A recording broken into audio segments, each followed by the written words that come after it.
Hi, I'm Neil Barber, industry analyst with S&P Global Market Intelligence Kagan. Welcome to Data and Dimensions, a podcast dedicated to exploring the transformative evolution of the internet into immersive 3D virtual spaces. I'm Ian Hughes, Senior Research Analyst at 451 Research and S&P Global Commodity Insights, science fiction author and an honorary Doctor of Technology, and I've specialised in emerging tech for the majority of my 35-year career. I've also been an active gamer since the 70s, since well before it's acceptable to say it in a business context. So Neil, last time we talked about digital twins in the emerging industrial metaverse, and we thought it might be interesting to take a step further this week by talking to RP1, who's, I understand, is busy merging the digital and physical worlds for a more consumer metaverse. Yeah, that's right. And in fact, they built a digital twin of the entire planet, and they're hoping to populate it with all the shops, restaurants, banks, and other points of interest around there. The idea is that when you're wearing smart glasses, sometime maybe in the not too distant future, those devices will call upon this digital twin to surface data about the world around you. That's quite a challenge to build something that large, isn't it? But I guess that's the metaverse for you.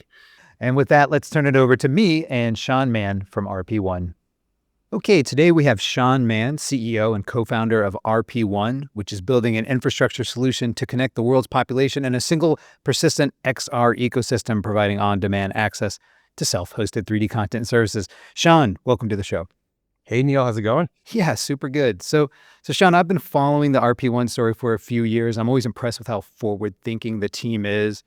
And now here we are, seemingly on the cusp of the smart glasses era. Maybe by way of helping our audience get to know your company a little better, why don't you walk us through why personal AR is such an intriguing proposition and what role RP1 might play in that future?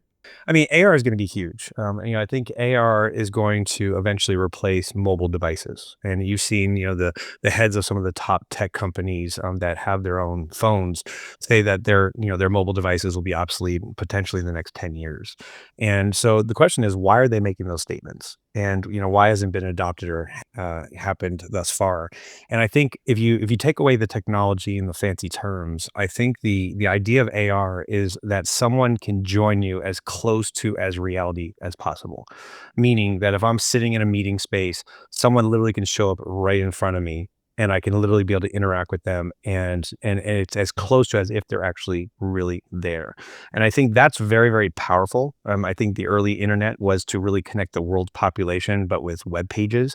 And if you think of AR, it's going to really connect people. So no matter where you're at, anywhere in the world, I can seamlessly join someone and interact with them in a way that wasn't possible with current devices. Right. And when you say the jump from phones or AR headsets or smart glasses will be the new phones, I mean, do you have a time frame in mind? I hear a lot of answers around the area. Is this a 10-year story, 20-year story, 30-year story, or Yeah. do you ever think of it in terms of that? Yeah, I do. And I think like you said, a lot of people are thinking it's a 10-year time frame. I think the reason why we should be a lot more excited is going to happen sooner than later is this is really the first time that you see some of the top tech companies all race to build commercially viable AR glasses, right? So you have, the Apples and the Metas and Samsungs and all these companies that understand that they cannot miss out on this evolution of devices and they need to get ahead of it. And so when you have that many companies pouring in billions of dollars to really solve hard technical challenges in building true AR glasses, and when you think of AR glasses, it's not just the smart glasses that we see from Meta, but really where we can interact with our environment. The glasses know where we're standing. It can present materials from different companies, whether I'm in an airport or in a hotel or a hospital or walking into retail outlets or whatnot. There's a way that we're going to be able to connect with our environment that really hasn't been possible. And so I think it's going to be really neat once these AR glasses go mainstream, but I don't believe it's going to be 20, 30 years. To really go fully mainstream, I believe it's going to be over 10 years, but I believe early adoption is going to happen probably within the next couple of years. So give me some specific use cases you envision where the digital and the physical worlds meet and maybe where RP1 sits in that intersection. Yeah, well, I mean, if you think of RP1, because I think it's really important, is we really developed the world's first 3D browser. And, you have to understand, well, why is it the first? And why do we need a new browser, right? We got this big web stack out there. We got this huge, World Wide Web that we've used for decades that's worked extremely well. And there's two big components that the current web stack doesn't allow. One is proximity-based content. And the second is to inject real-time services. And real-time services, think of it as just a piece of software that runs in real time that you can connect to without having to install it. And that could be the form of an AI. It could be an NPC that talks to you and greets you or helps you find things in stores. It could be a chess game. It could be a myriad of things, payment solutions. And so the question is that, as you move around, let's think about how AR glasses are going to work. Right now, in the early days, people are thinking, well, it's going to be like cell phones. We have to download an app, you have to install that app, you have to create an account, and then I get to interact with that one service or that one company. And I have to rinse and repeat as I move around the real world. And that's going to be a pretty bad process. And it's not going to make it seamless as far as what the overreaching goal of a true AR is going to happen. And so the 3D browser from the ground up, its sole job is to know where you're at in the real world. So you're going to need some type of map system and then easily connect you to services that are owned and operated by people that actually own that space in the real world. And so that's a really, really important step that needs to happen to really make or unlock what AR glasses are going to do for the world's population. Yeah, it's interesting. We talked about this offline a little bit. The idea of a web browser right now can tell you what zip code you're in. Or if you use mapping software, right, it can tell you maybe within, a few hundred feet of where you are. This next wave of mapping, and you guys aren't the only one talking this narrative as well. We see it from companies like Niantic Spatial or development contracts like Echelon. They're talking about ground truth, and this is another way of establishing and feeding more information into your components, into your devices, so they can give you better outputs. Um, you know, Talk a little bit about the advantages of your approach to building AR ecosystems or XR content. Compared to some of the existing solutions in the market. You have specific patents, some broader philosophical underpinnings. Walk me through some of that big picture stuff that RP1 does. Yeah, I think it's important, and I look at, how do you solve a problem, right? And an XR has been around for quite some time, but the adoption rate has been quite slow. Even the Mhm. HoloLens, there was a lot of enterprise companies that adopted the HoloLens, and they got burned pretty badly recently as HoloLens got dropped. And they had real live use cases that really helped drop, the bottom line and really was a true ROI for their company. But the challenge that you look at that is that they were locked into a device. They were vendor locked in from a software standpoint, and it wasn't a true open ecosystem. And so if you look at the flip side, you have every company on the planet that runs off of web infrastructure. And let's say the iPhone goes away or Pixel goes away or something, your software is still going to work on another phone, right? Right. And if your Mac laptop or your Dell goes away, it's still going to work on another computer because there's standards that allow your web infrastructure to continue to exist. That doesn't really happen in the XR space. There's a lot of wall garden platforms, a lot of wall garden systems. And one of the non-negotiables, at least by meeting with a lot of Fortune 500 companies, was they are not going to put their data and content inside a wall garden system.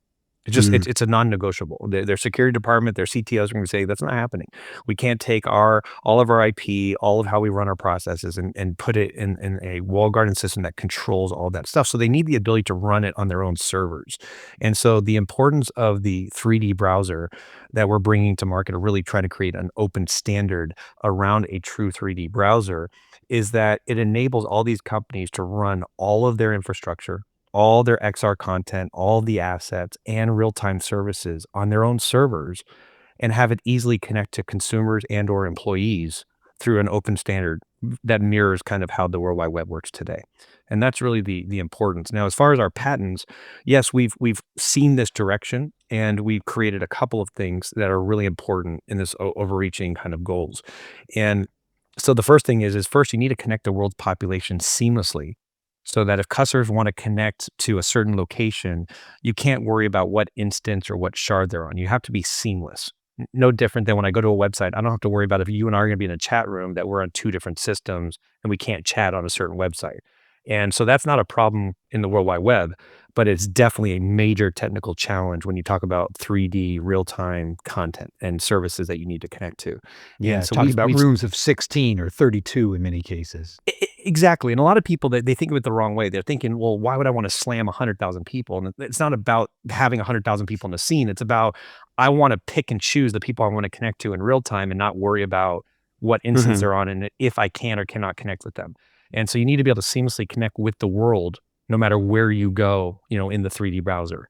And, the second component is you need an unlimited map that you can traverse. So if you think of AR glasses, as I move around the real world, I need a digital twin of our planet Earth to know where I'm standing and connect me to different companies and people and interest and other people as well. And right now, if you look at 3D rendering, you're very limited on the map size.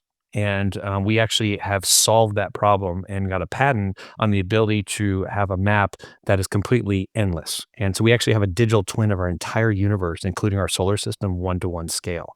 And that's thought 30 years away from now, thinking it's a hardware Yeah. limitation. Right, and I've been in that digital twin, or at least an early version of it, and it's impressive stuff to look at.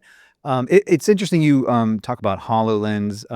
They have sort of found new life with a partnership with Google and bringing Android XR over to that platform. It'll be interesting to see if they are looking at some of the same issues that you guys are down the road. As that hardware and software sort of converges. Yeah, and I Um, mean, there's great IP there, and so I think sure. right now for it to just go away is kind of silly. I mean, I think they've learned a Hmm. lot of lessons. They created a lot of great layers there that I'm sure can be piecemealed or used in different ways. But I think an open ecosystem where again, if you think about like when you have apps that go through like the app store, they take 30% of your revenue. And you don't really have the freedom to run your business and you're beholden of a company that, really controls how you're able to market your stuff to consumers or businesses or whatnot. And an open ecosystem, I think by far is the right way to go. It just was a massive challenge because how do you solve all these technical things and create an open ecosystem at the same time?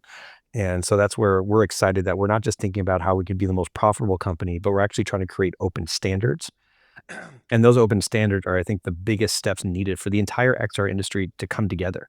This is not about watching one company do it. It's about saying, everyone, if we're going to win together, we can't watch one company take over and control what that looks like. There has to be an open ecosystem where every company can have its ownership. People can become the WordPress or create tools and have complete flexibility at every layer to participate, just like you do with the World Wide Web. So you mentioned the 30% cut that app stores will take from people who build on their platforms, and those themselves are walled gardens to a certain extent. But talk a little bit about RP1's business model. How do you guys make money in Yep. this exchange? Well, I mean, I'll get to that, but I think it's important to see that this open ecosystem that we're starting the path down is exist with or without RP1.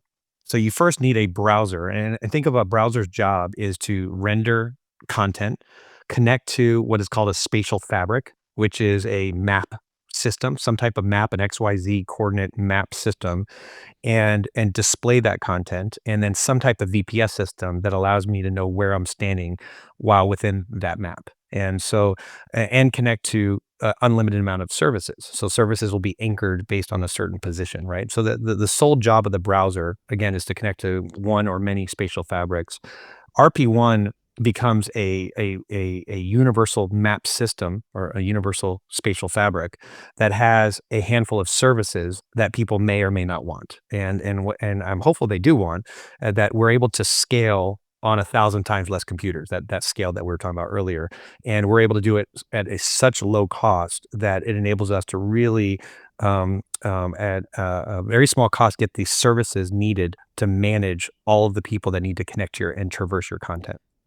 And so we just provide a handful of services like the six DOF, which is the ability to move and move your fingers and face and all that type of stuff, but also the spatial audio, which we built from the ground up using our technology. And we can, like I said, do that not only 1,000 times cheaper. So that goes now to our business model. We become actually similar to like what ICANN is to websites. We create a universal map system, and let's say if you're Walmart, Walmart will own or have rights to all, let's say 10,000 locations of Walmart on that universal map system of the planet Earth. And so they automatically have rights to that, and they'll pay us a very small fee to use our services to connect their consumers and their employees to all of their, XR content. And so that's kind of how we fit in that picture. And then we can provide other services as well that we can charge, but it's going to be closer to running a website than it is today's kind of 3D content, which is absolutely ridiculous because of how expensive it is to Right. scale. So I'm a retailer, and I want to give consumers the ability to come into my store. Perhaps they have AR glasses on. Maybe they're just pointing their phone to things, and they can get real time data inside the store. I want to find the milk, and so it'll give you a map to where the milk is. It'll guide you along. It'll say, here's the price of the milk now.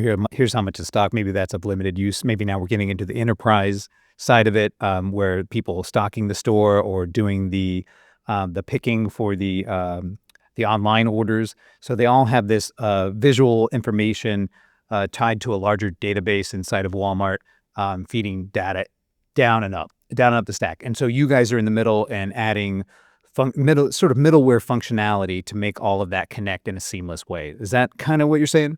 No, you did Great. great. You're hired. I'm in. This is you knocked it out of the park. I mean, it enables Walmart to build their XYZ coordinate space. Let's call it one store, right? They can build that entire map out. They can scan. They have all the assets that allow you to see and interact. They can pick and choose all the services they want to run, and they connect to those services. And they run all of that on their own servers or third-party companies that they decide to work with business-wise. And that all sits on their infrastructure. We are just like Chrome. We allow or enable consumers and employees to connect to those servers, just like what Chrome does for websites. And so Chrome doesn't own your content. It doesn't own your, it doesn't take over your web pages. You can update your web pages whenever you want. Same thing here. Walmart can update all their stuff. We just connect people and provide the ability to traverse or interact in those spaces. And it's kind of like before the web browser existed, all these companies had to force consumers to VPN into their specific island, kind of website. But eventually someone said, we need an open ecosystem that makes it easy for consumers. Once you learn how to use one browser, you now seamlessly can connect to an unlimited number of websites. And so we're presenting that same process where you have a Switzerland-like entity that connects you to an unlimited amount of content as you move around the real world. So if I walk near Walmart, Walmart takes over what my experience is. But as soon as I walk away from Walmart and go to Chase Bank or Panda Express or into a hotel or airport or whatever, I connect to their content that allows me to interact seamlessly with no installs Right. whatsoever. I seamlessly just connect to all these real-time services. So now you actually have an experience that I believe is a non-starter. Like you have to have this type of experience for AR glasses to take off, because if you're going to force every consumer to download an unlimited number of apps and accounts and avatars and all these different things and have a myriad of different experiences, I just don't believe the buy-in's going to Right. happen as fast. Like you're saying, you walk into the bank and all of a sudden a pop up like, would you like to download the bank's app now? And it's just all that inertia or friction. Yeah, Yeah. exactly. Yeah. Speaking of inertia, and maybe you've already gone over this, when you think about pulling builders in your direction, you're talking about the power of the platform, the long-term advantages of democratization, akin to what happened in the web. But you're going up against a lot of big players, a lot of big money. Is there anything in specific that sets the flywheel pulling enterprises and developers out of the app ecosystem and into your direction? I mean, I think there's a precedence as far as how this is going to happen, right? So if you look at the early web days, before the browser existed, you had companies like AOL and CompuServe and Prodigy, and their sole job was to keep you in their closed ecosystem, their platform, right? And so someone created the web browser, and you could argue, well, how is this web browser going to take off? And the reason why it took off is because everyone could participate.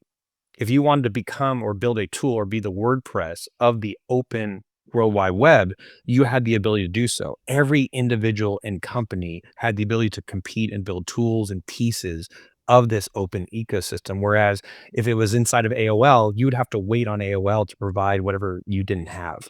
And so I think if you're a company, you're definitely going to go towards the open ecosystem, because if there's a tool that you need to run your XR models or any type of business or things that you need to have as far as how your business runs, you're going to want to then hire developers that can build that piece. And that could be proprietary, or it could be something you eventually open source and give to other people. But you need that openness to really run things. And so I believe once we start down this path of an open browser that is fully standardized, that it enables every individual, every company, every studio, every artist, every creator to own a piece and build and be a part of that ecosystem, whereas a walled garden system is going to leave everybody out. And so I'm hopeful everyone rallies behind the idea of an open standard browser, because I believe the XR industry needs it.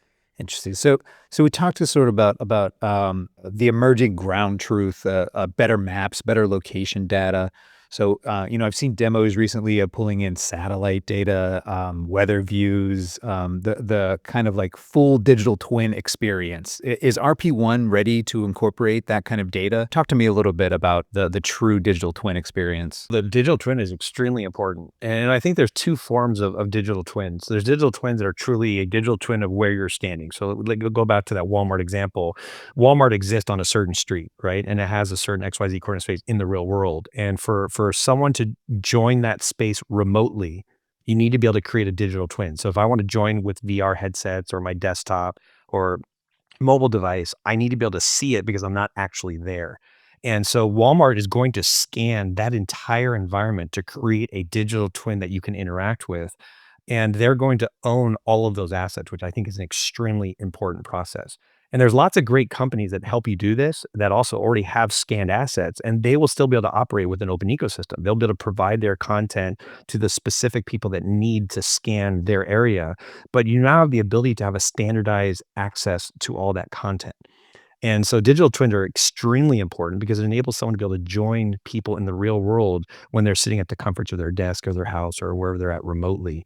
And I think that is a very, very necessary step. Now with AR, I don't need to see that digital twin. Now, if I'm standing in Walmart, I see the shelves, I see the building, I see Sure. the walls, I see the floors. I just need to interact with what are called services, which would be potentially an AI that greets me. And that happens on the VR side as well, where these services are going to help me interact with that environment, whether it's helping me, like you said, move, shipments, to the warehouse and put them in the right place, or if it's making sure a shelf is filled, or if it's, making sure someone cleaned the bathroom or folds a shirt the Mm. proper way. There's going to be all these services that the business is going to build and in real time can interact with their employees to make sure they're doing their job correctly and give them the tools needed to be very successful. But at the same time, you also need to connect to consumers. So if I walk into Walmart and I have two items I want to get and I want to get in and out, how great would it be to have an NPC or an AI help me navigate where I'm standing, which aisle I need to go to by drawing a digital line on the physical floor, and then help me get out and potentially not even interact with a human being. I can just get along with my way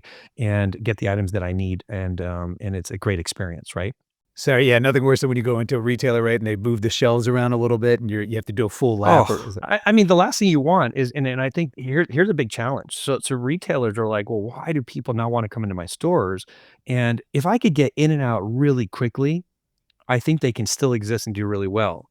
But there's a reason why Amazon is killing it, right? Because if I can just go to a website, I click boom and it's there tomorrow, and it took me 2 minutes to do that, why would I want to spend 20 minutes driving to a location, an hour to get in and out of that location to find the content that I need, and then drive 20 minutes back home? I mean, that's a pretty hard ask. But if all of a sudden, if I'm out and about and I know I get in and out of a place much faster, there's a lot more value to getting something that moment versus waiting a full day. And so I think that these types of things will really help retailers stay alive, if you will, because it's going to make the experience much better for people. So when I go to RP1 now, you kind of have a browser and a browser. It's kind of a beta of what you guys are thinking about. Yes. I see something that is kind of akin to Second Life or Roblox. Yes. Yes. Talk to me about connecting that legacy metaverse presentation with what we've been discussing here today, the more AR leaning side of it. So I would say we have the best, worst demo alive to man.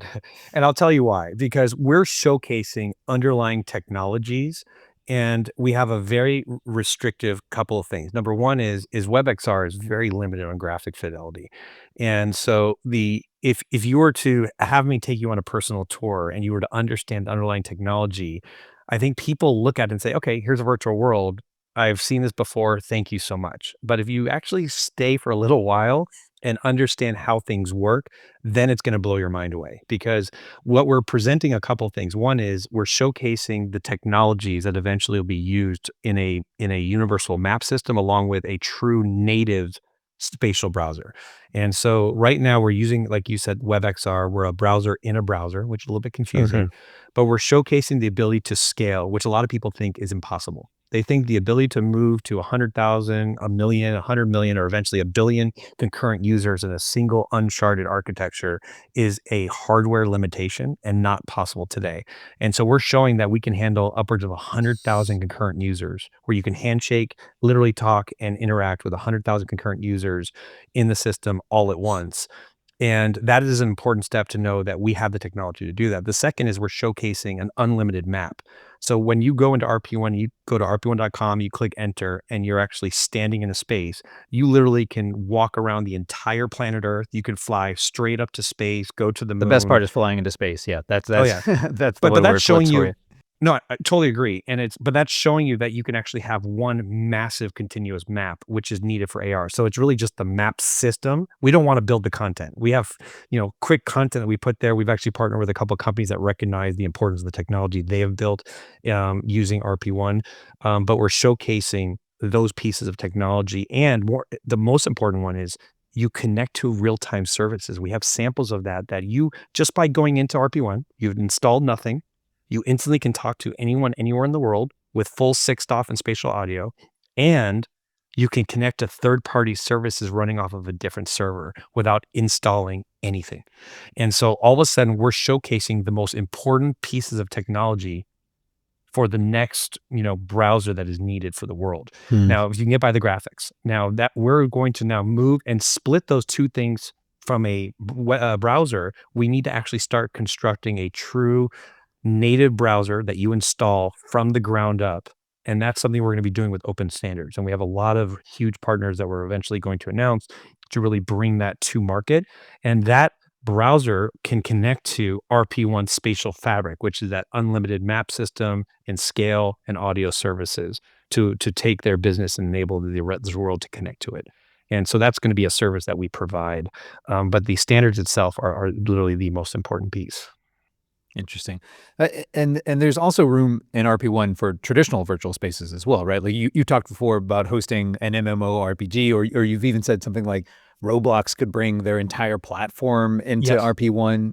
Talk to me Yeah, a little bit so about the that. purpose is, again, just like the open web, any company can provide whatever service or products or things that they want and connect their people to, or consumers or businesses.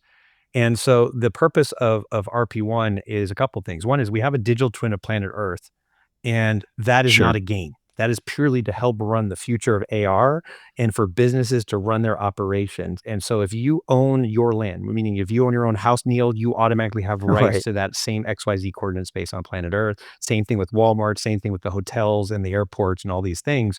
They need a master universal map system that they can connect to and instantly have the technologies needed to run their servers of their XR servers or spatial content.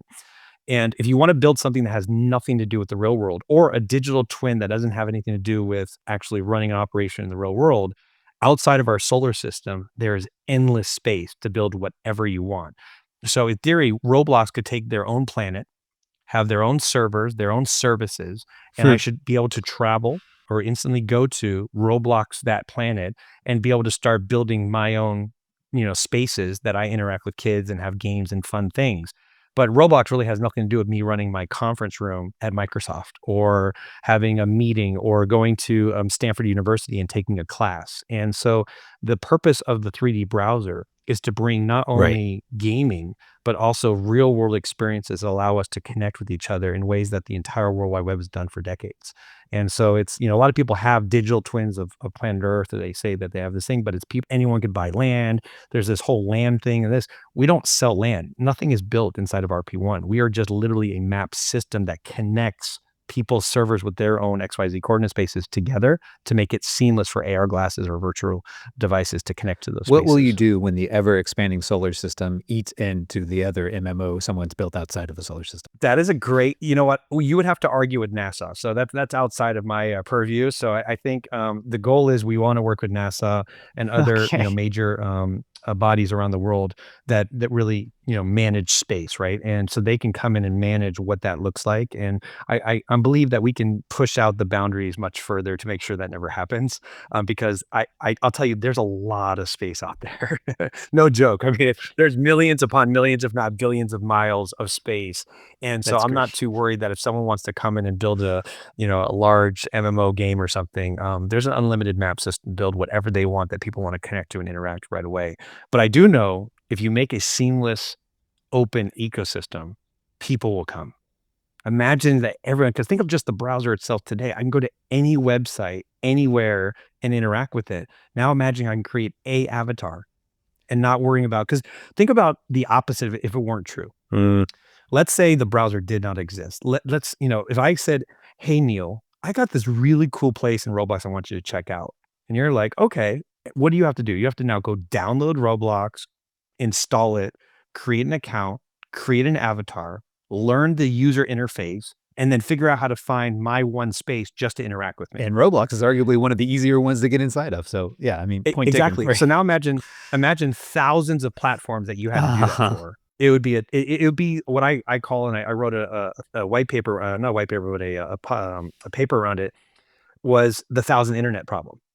If we had 1,000 different internets with 1,000 different browsers and 1,000 different things, it wouldn't be the World Wide Web we have today. And that's the purpose of having a standard that's open to everyone, that everyone knows how to kind of play, to make it easy for all people that contribute. Whether you're someone that wants to consume the content or create the content, you know how to, the rules of engagement, right? It's really easy. Right now, it's the opposite. You need something that makes it easy for consumers or individuals to get to the content, remove the entire friction. Because I believe friction is what's holding the XR industry back. And I think most people would completely agree with that.